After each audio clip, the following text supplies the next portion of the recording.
क्या कभी आपने सोचा है गंगा नदी तो बहुत जगहों से गुजरती है, पर हरिद्वार की गंगा में ऐसा क्या है जो इस जगह को देवों की भूमि बनाती है। आज हम हरिद्वार के बारे में और यहाँ के गंगा के बारे में कुछ ऐसी बातें जानेंगे जो सिर्फ यहाँ आने के बाद ही पता चलता है। तो अभी हम जा रहे हैं हरिद्वार।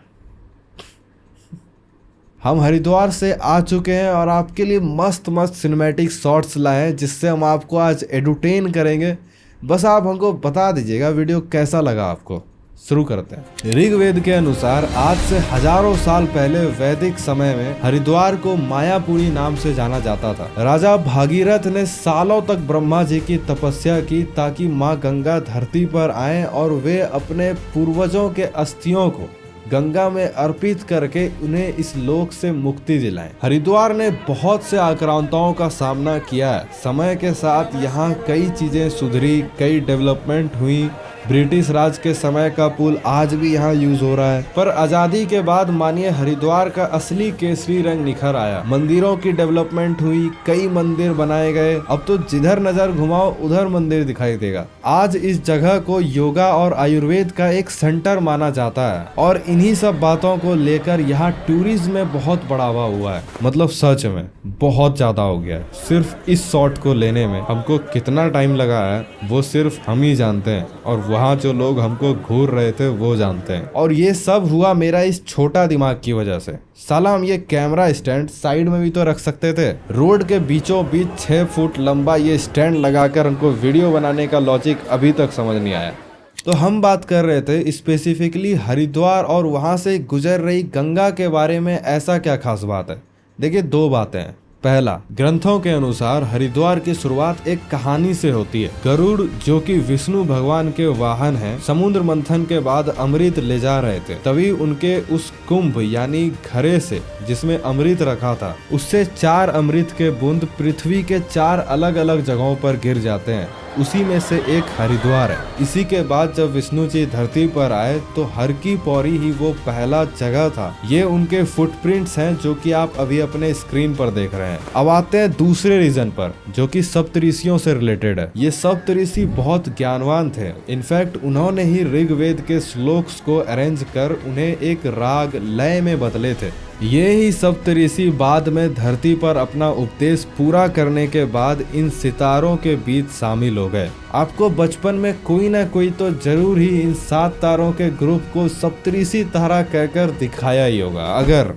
अगर आप एक ओवर स्मार्ट जेनजी नहीं है तो अगली वीडियो इन्हीं पर ला रहे हैं। तो हुआ ये कि ये सप्तऋषि एक दिन वन में तपस्या कर रहे थे और माँ गंगा स्वर्गलोक से धरती पर भगवान शिव जी के जटाओं में आई। क्योंकि राजा भागीरथ ने तो माँ गंगा को बुलवा लिया, पर लॉ ऑफ ग्रेविटी की वजह से उनकी स्पीड इतनी ज्यादा हो जानी थी कि अगर माँ गंगा पृथ्वी से डायरेक्ट टकराती तो धरती के टुकड़े टुकड़े हो जाने थे। इसलिए भगवान शिव जी ने उन्हें पहले अपनी जटाओं में आने को कहा। फिर माँ गंगा हिमालय के गंगोत्री से होकर इसी ओर से आ रही थी और यहाँ ये सप्तऋषि ध्यान कर रहे थे। तभी माँ गंगा ठीक इनके पीछे से बिना इन्हें डिस्टर्ब किए 7 रास्तों में स्प्लिट हो जाती हैं। यही है वो सप्तऋषि घाट जहां हम अभी वीडियो बना रहे हैं और बाकी के 6 इसके आगे, फिर उसके आगे, इस तरह से हैं। ये उसके ऊपर की सैटेलाइट इमेज है जो आप भी गूगल मैप्स पर देख सकते हैं। ओके, अब हम आपको दिखाने वाले हैं हरिद्वार की कुछ ऐसी चीजें जो कि वहां जाने के बाद ही दिखाई देता है और खासकर जिसके हम सिनेमैटिकली वीडियोस बना पाए हैं।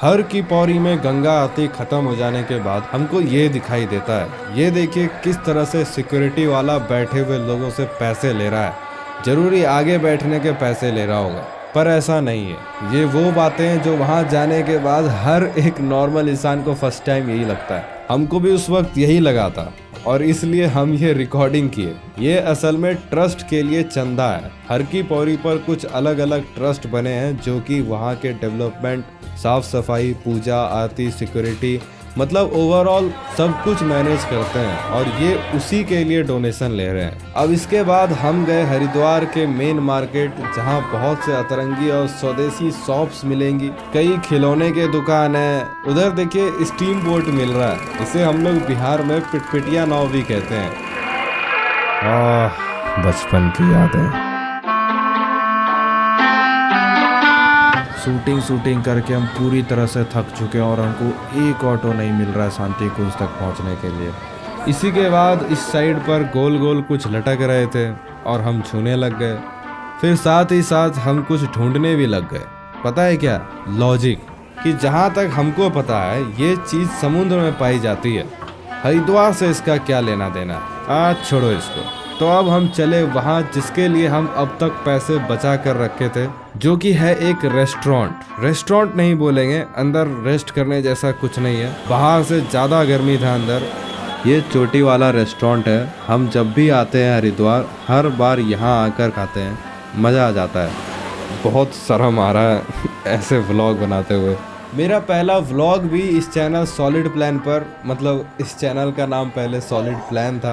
हम हरिद्वार ही आए थे और इसी होटल में पहली बार खाकर मज़ा आ गया था।